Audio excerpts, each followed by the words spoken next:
theoretical probability.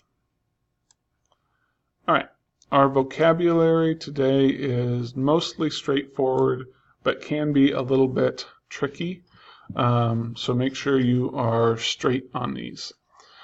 Equally likely is not something that has not necessarily something that has a 50% chance of happening, but equally likely is when the chance of all outcomes have the same probability. Okay, so if I had a normal die, right, any number on that has a 1 out of 6 chance of happening, because there's 6 possibilities and one of that number, that specific number. So each of the faces on that die are equally likely. Okay. With theoretical probability, we are doing this. We're looking for the ratio of the number of ways an event can occur. So say this was me rolling the die and getting a 2 out of the total number of equally likely outcomes. Okay. A fair is an experiment where all outcomes are equally likely. Okay, so rolling a die or flipping a coin, those all have equally likely outcomes. But if we were spinning a spinner that had different sized areas of different colors, that would not be equally likely. Those outcomes would not be equally likely. And we wouldn't be able to determine the theoretical probability of that unless we changed how we were looking at our events. Okay. The complement to a probability is basically the numbers that are not going to satisfy that event, or the outcomes that are not going to satisfy that event. So if my theoretical probability was 1 in 6, okay, there's a 1 in 6 chance of me rolling a 2, then the complement to that is going to be those 5 out of 6 times where or 5 out of 6 outcomes that wouldn't be a 2. Okay, that would be something else. All right, and odds and the complement have a lot in common.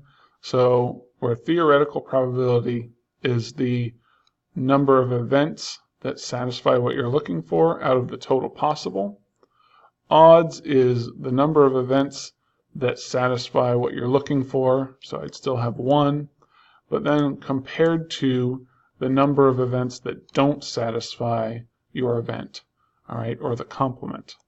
So for me, rolling a 1 in 5, the probability, or rolling a 2 on a die is a 1 in 6 for the probability, but the odds of me rolling a 2 is 1 to 5. Okay, so very similar, but it's easy to get them off if you're not clear on which you're talking about or which you're using. All right, so finding theoretical probability can be really straightforward and really easy. Okay, we're looking for the number of ways an event can occur and dividing that by the number of total possible outcomes. So I'm rolling a 3 on a die. Well, I've got 1 3 on my die, and I've got 6 numbers on it, so my probability is a 1 in 6. Okay. Now I'm rolling 2 dice, and I'm looking for the probability of the numbers that I roll adding up to 7. Okay. Well, now it's getting a little more complicated. I've got to look to see how many different events, how many different ways I can get 7. Okay, so I could get a 6 and 1. Okay, that's one way. But another way would be a 1 and a 6. Okay, because it depends on which die shows which value, right? And then I could get a 2 and a 5, or a 5 and a 2, and then a 3 and a 4, or a 4 and a 3. All right.